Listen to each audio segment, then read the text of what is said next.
바랍니다. 예수 그리스도는 나의 허물과 죄를 대신하여 십자가에서 죽으시고 다시 살아나신 나의 주님이시여 나의 구주가 되십니다. 믿으시면 아멘. 오늘도 이어서 누가복음 7장 36절로 50절 말씀, 예수님을 얼마나 사랑하시나요? 두 번째, 같은 제목으로 두 번째 말씀을 전합니다. 1956년 미국 전역을 큰 충격으로 몰아넣은 사건이 있었습니다. 짐 엘리엇을 포함한 5명의 젊은이들이 신학교를 마치고 간단한 집만 챙긴 채 남미의 에콰도르로 선교를 떠났습니다.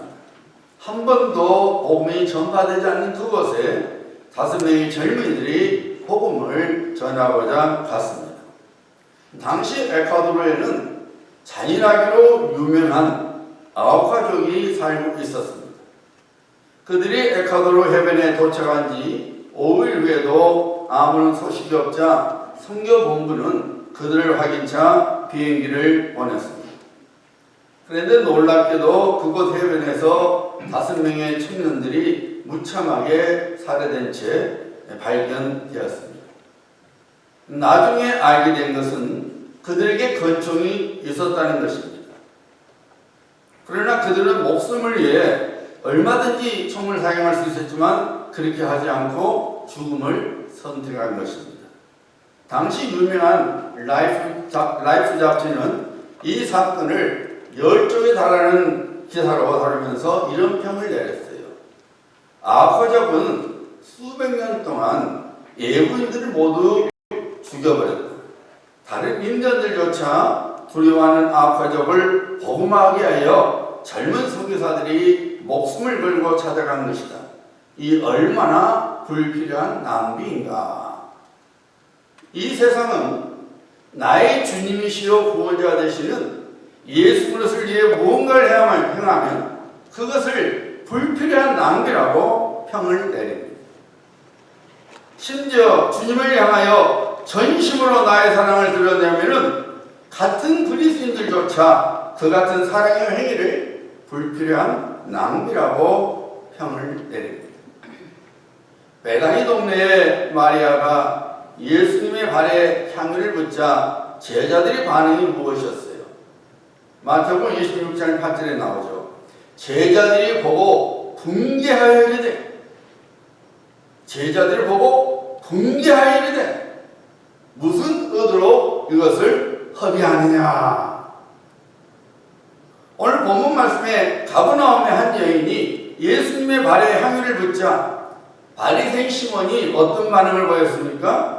예수를 청한 바리새인이 그것을 보고 마음에 이르되, 이 사람이 만일 선지자라면 자기를 만지는 이 여자가 누구며 어떠한 자 곧 죄인인 줄을 알았으리라 하거늘. 한국에서 이전에는 아내나 자식을 사랑하면 팔불출이라는 표현을 사용했었는데 요즘은 사랑꾼이라는 표현을 사용합니다. 전통 한국 사회에서는 사랑 표현을 금기시하는 경향이 있어서 팔불출이라는 말을 쓰지만 요즘 한국 사회에서는 사랑 표현을 좋다고 여기기 때문에 사랑꾼이라는 좋은 표현을 사랑합니다. 그런데 여러분, 팔불출이라는 소리를 들으면 갑자기 자식이나 아내를 사랑하는 것을 멈추게 됩니까? 절대로 아닙니다. 그런 말을 들어도 호탕한 웃음을 짓습니다. 그리고 여전히 사랑을 합니다. 왜 그렇습니까? 진심으로 아내나 자식을 사랑하기 때문입니다. 세상에서 뭐라고 평을 내려도 혹은 누군가가 흉을 봐도 예수님을 향한 나의 사랑은 변하지 말아야 합니다. 그것이 예수님을 진짜로 사랑하는 것입니다. 바리새인 시몬과 그 집안에 있었던 사람들의 따가운 시선에도 불구하고 웅성거리는 비난에도 불구하고 여인은 예수님의 발에 입맞춤을 하고 향유를 부었습니다. 예수님을 향한 그녀의 사랑을 결코 멈추지 않았습니다.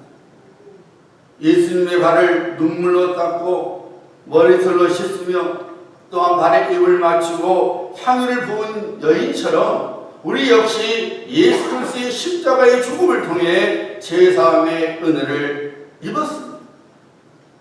그래서 예수의 피로 제사함을 입은 것을 믿는다면 우리 역시 여인이 예수님께 보여드렸던 그런 사랑을 우리 예수님께 드려야 합니다. 왜냐하면 그런 삶을 살아갈 수 있도록 성령께서 오늘 본문 말씀을 기록했기 때문입니다. 예수님을 향한 그 여인의 사랑 속에는 그녀의 가장 소중한 것을 드리는 온전한 헌신이 들어 있었다고 지난 주일에 말씀을 드렸습니다. 오늘도 계속해서 우리가 마땅히 배워야 할 사랑의 모습을 살펴보고자 합니다. 자, 본문 말씀 38절 다시 한번 보도록 합니다.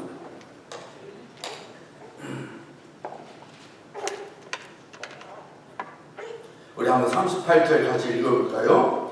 예수의 뒤로 그 발 곁에 서서 울며 눈물로 그 발을 적시고 자기 머리털로 닦고 그 발에 입 맞추고 향유를 부으니. 예나 지금이나 여자들에게 있어서 머리털은 자존심의 상징이었죠. 여자는 어떤 신경이 변화가 있으면은 신체 중에 무엇으로 표현합니까? 머리털. 나 화났어. 짧게 깎죠.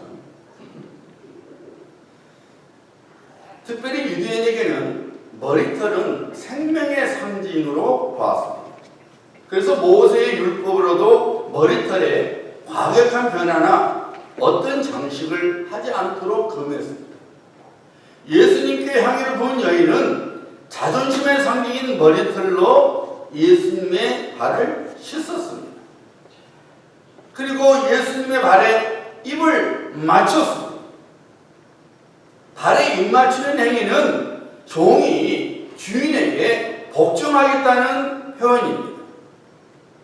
예수님을 향한 여인의 사랑 속에는 철저한 자기 낮춤, 즉 온전한 겸손이 들어 있었습니다. 예수님께서 우리를 어떻게 사랑하셨습니까? 빌립보서 2장 5절과 8절이 우리에 대한 예수님의 사랑 내용이 나오고 있지요. 너희 안에 이 마음을 품어라. 그리스도 예수의 마음이니 그는 근본 하나님의 본체시나 하나님과 동등점을 취할 것을 여기지 아니하시고 오히려 자기를 비워 종의 형체를 가지사 사람들과 같이 되셨고 사람의 모양으로 나타나사 자기를 낮추시고 죽기까지 복종하셨으니 그 십자가에 죽으시리라. 우리에 대한 예수님의 사랑에는 철저한 자기 낮춤이 있었어요. 우리 예수님이 누구십니까? 성자 하나님이십니다. 하나님이신 예수님께서 우리를 사랑하셔서 우리의 허물과 죄값을 치우시게 하여 우리처럼 사람이 되어 주셨습니다. 여러분, 이 세상의 어느 종교 속에 신이 인간을 위해서 사람이 되어 죽어주기까지 했습니까? 그런 종교는 단 하나도 없습니다.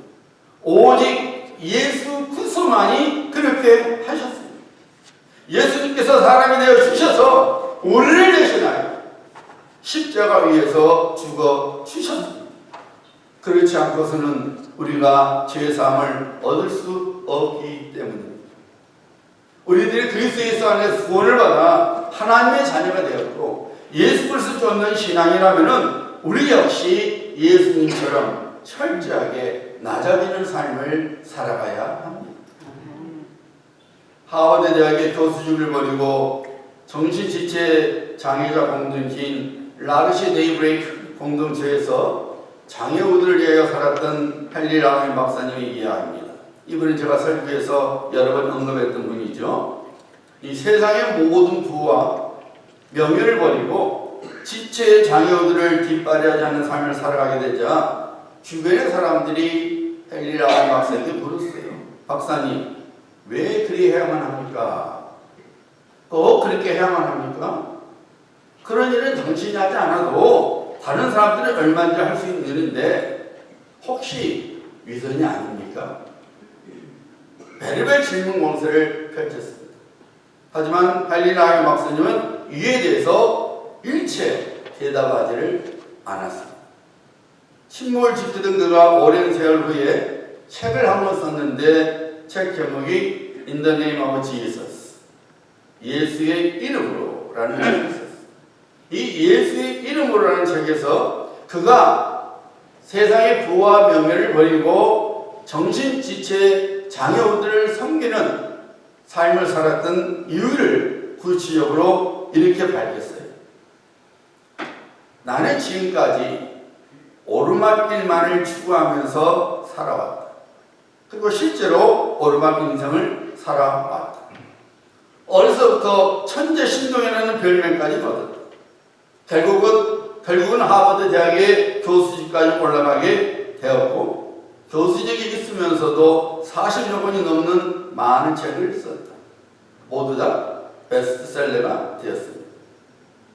이렇게 해서 인기와 명예와 부를 함께 누리는 삶을 지금까지 갈릴라의 박사님은 살아왔다는 것입니다. 그야말로 아무것도 부족할 것이 없는 그런 풍족한 삶을 살아왔습니다. 그러던 그가 어느 날 정신지체 장애우인 아담을 만나면서 그의 생각이 달라지게 되었다는 것입니다.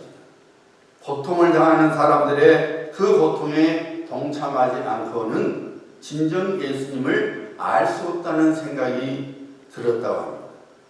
그래서 지금까지 쌓아올린 모든 특권들을 다 내던지고 정신지체 장애 공동체에 들어가게 되었다는 것입니다. 더욱 놀라운 사실은 그가 오르막길에서는 안 보이던 예수님이 내리막길에서는 보이기 시작하더라는 것입니다. 내리막길에서 주님을 만나게 되었던 것입니다. 그가 정신지체 장애들과 함께 지낼 때에 진정으로 예수님을 알게 되었고 예수님을 만나게 되었다고 고백을 한 것입니다. 인생에 내가 잘 살아오고 있다고 멋진 인생 살아오고 있다고 오르막길을 걸어갈 때는 예수님을 만나지도 못했고 예수님을 찾지도 못했는데 정신지체 장애를 위하여 살아가고자 그들의 고통에 동참하고자 내리막길의 인생을 살아갔더니 거기에 예수님이 보였고 예수님을 믿게 되었다는 것입니다. 유명한 신곡을 썼던 단테는 자기 있는 죄 가운데 가장 길들이기 어려운 죄는 교만이라고 말했습니다. 성계의 칭호를 받은 어거스틴은 기독교의 제1법칙이 뭐냐? 겸손이라고 말했습니다. 그러면 제2법칙은 뭡니까? 그것도 겸손이라고 말했습니다.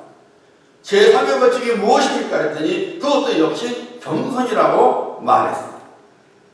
오늘날 우리 믿는 자들의 가장 큰 문제는 사랑의 부족함이 아닙니다. 자기 낮춤이 없다는 거예요. 교회 안에서도 높아지려고만 하지 스스로 낮아지려고 하는 것을 싫어합니다. 어떤 조사에 의하면은 오늘날 우리 그리스도인들이 제일 싫어하는 찬송가는 323장 구름바다 나선 임음이라고 합니다. 그것도 특히 3절은 아예 부르기를 싫어한답니다. 존귀 영광 모든 권세 주님 홀로 받으소서 멸시천대 십자가는 제가 지고 가오리다. 그런데 예수님께서 멸시천대 십자가를 졌으니 나는 존귀 영광 받을래. 그래 이 찬송가 싫다는 거예요. 왜 내가 멸시천대 십자가를 져야 돼? 사랑하는 성도님들 분명히 알아야 합니다. 십자가의 죽음 없이는 부활의 영광이 없습니다. 내가 하나님 앞에서 죽지 않고서는 거듭날 수 없습니다. 그래서 사도 바울이 성령의 감동 속에서 선포하지 않았습니까? 내가 그리스도와 함께 십자가에 못 박혔나니 그런즉 이제는 내가 산 것이 아니요 오직 내 안에 그리스도께서 사시는 것이라. 낮아짐이 없이 저마다 높아지는 일에만 관심을 가지고 신앙생활을 하기 때문에 거룩해야 할 교회가 거룩함을 잃어버리고 있는 것입니다. 그 어느 것보다도 사랑이 흘러넘쳐야 할 교회가 되어야 되는데 저마다 높아지는 데만 관심이 있기 때문에 사랑이 없습니다. 교회에 오면은 위로와 평안이 넘쳐야 하는데 다들 높아지기로만 하니까 예배당 한쪽 구석진 곳에서 애투리 마냥 예배를 드리고 예배당을 나오게 되는 아픔이 있는 것입니다. 십자가를 지지 않고 영광만을 받으려 하는 신앙에는 하나님의 구원의 역사가 결코 일어나지 않습니다. 예수님께서 이와 같은 신앙인을 가르쳐서 불법을 행하는 자들이라고 야단을 치셨죠. 겸손과 은혜는 비례합니다. 겸손이 있는 곳에 하나님 은혜가 흘러넘치게 됩니다. 교만에는 하나님의 은혜가 임하지 않습니다. 사울이 철저하게 자기를 낮출 때에 하나님께서 그를 이스라엘의 초대왕으로 삼아 주셨습니다. 그런 그가 교만해져서 하나님의 말씀을 무시하게 됐을 때 복의 촛대가 그로부터 다윗에게로 옮겨주고 말았습니다.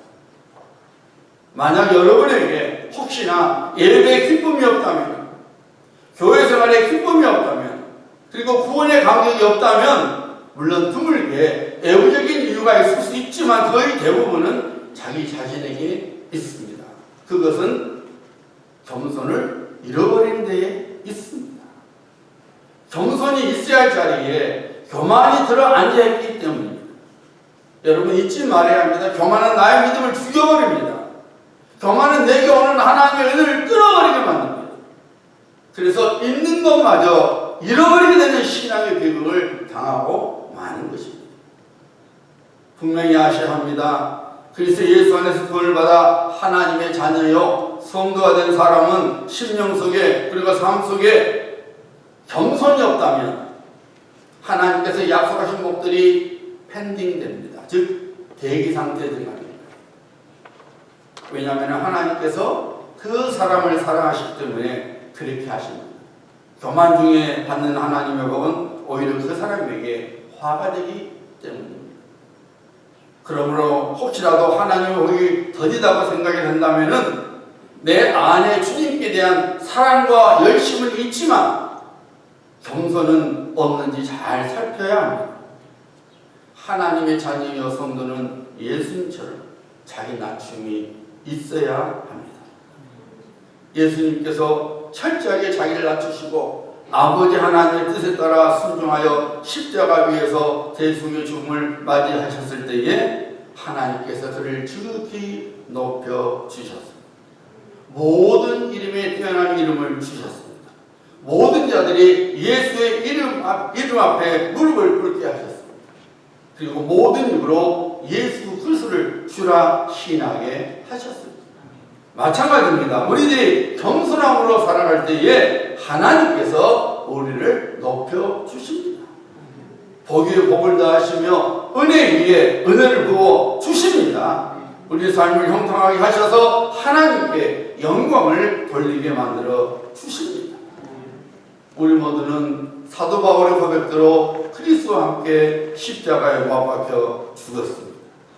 내 자아, 내 욕심, 내 욕구, 그리고 내 자랑을 죽여야 합니다.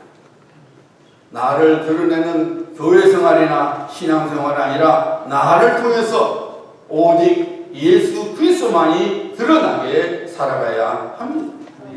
누군가가 나의 수고를 알아주지 않는다고, 누군가가 주님께 대한 나의 성품을 수근수근거린다 해도 그런 것에 마음을 빼앗기지 말아야 합니다.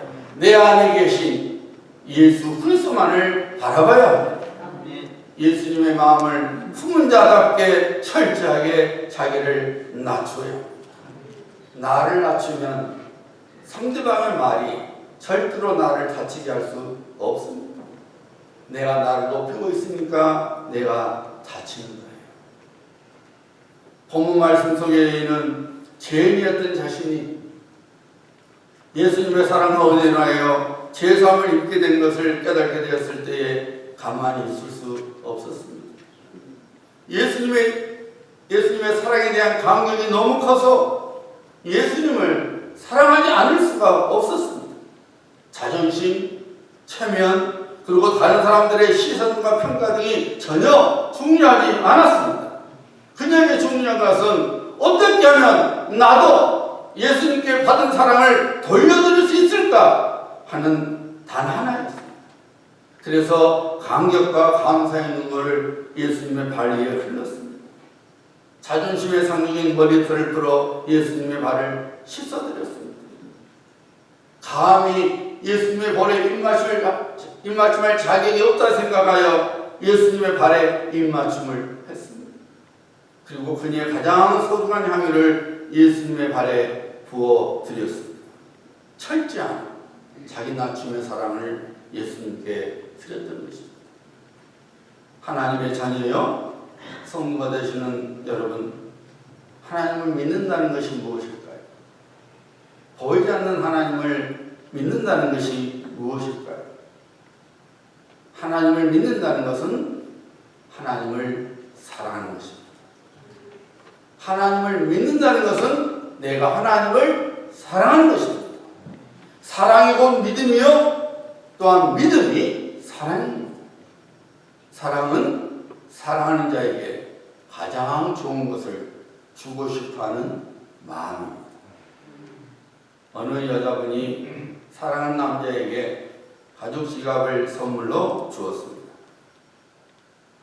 크리스마스는 지났고 생일은 아직 오지 않았는데 귀한 선물을 주길래 무슨 선물이냐고 남자가 물었습니다. 여자가 말했습니다. 크리스마스 선물이야. 1월은 무슨 크리스마스야?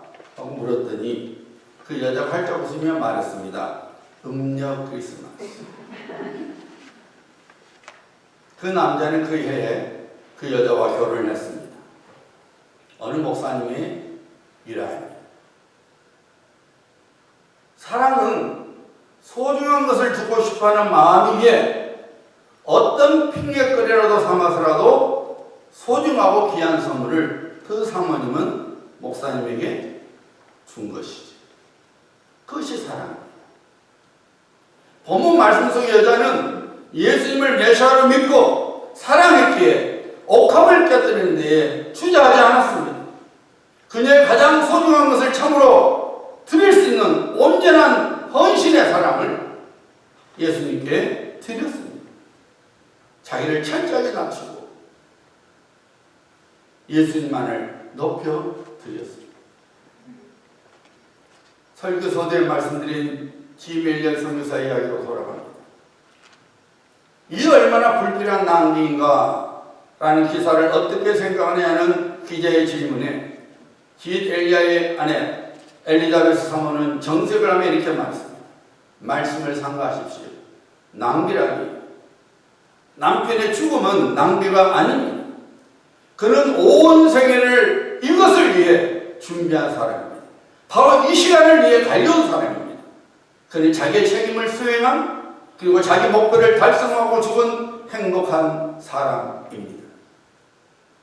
엘리자베스 사모는 1년간 간호훈련을 받고 짐 엘리엇이 승계한 아쿠아족으로 갔습니다. 여자를 죽이는 것은 비교받다고 생각한 아쿠아족이 엘리자베스 사모는 해치지 않았습니다. 엘리자베스 사모가 여러 해 동안 아쿠아족을 위하여 사랑의 헌신을 쏟아부었습니다. 어느 날 주장이 그녀를 불러 물었어요. 당신은 누구이며 우리를 위해 왜 이렇게 애써서 수고하는 것이 수고하냐고 물었습니다. 엘리자베스 사모가 대답했습니다. 나는 5년 전에 당신들이 죽인 백인 남자 중에 한 사람의 아내입니다. 그러나 나는 하나님의 사랑 때문에 여기에 오게 되었습니다. 그녀의 헌신적인 사랑을 통해 아쿠아족이 예수 그리스도를 믿게 되었습니다. 특별히 짐 엘리엇 선교사를 죽인 청년은 나중에 아쿠아족의 목사가 되었습니다. 아과족의 추장이었던 사람이 후에 빌리그램 부흥사 전도대에 이런 간증을 했어요. 우리는 그들에게 복음을 받고 하나님을 믿게 되었습니다. 그 젊은이들의 희생이 아니었다면 우리는 아직 전과 같은 삶을 살고 있었을 것입니다. 그분들의 죽음을 인하여 우리는 빛을 보게 되었습니다. 우리도 오래 살기를 원하지 않습니다. 주님처럼 그분들처럼 살기를 원합니다. 나를 위해 죽으시고 다시 살아나신 나의 주, 나의 구주 되시는 예수 그리스도를 위하여 생명을 내놓는 것은 결코 낭비가 아닙니다. 나를 사랑하시는 예수님을 위해 나의 억함을 깨뜨린 것은 절대로 낭비가 아닙니다. 자기 만족도 아닙니다. 나의 자존심과 나의 권리를 주님을 위해 내려놓는 것은 결단코 낭비가 아닙니다. 허세가 아닙니다. 나의 허물과 죄를 대신하여 십자가에서 죽으신 나의 주님, 나의 구주 예수 그리스도에 대한 나의 사랑의 표현입니다. 여러분 지금 어떤 사랑을 여러분 주님께 드리고 있습니까?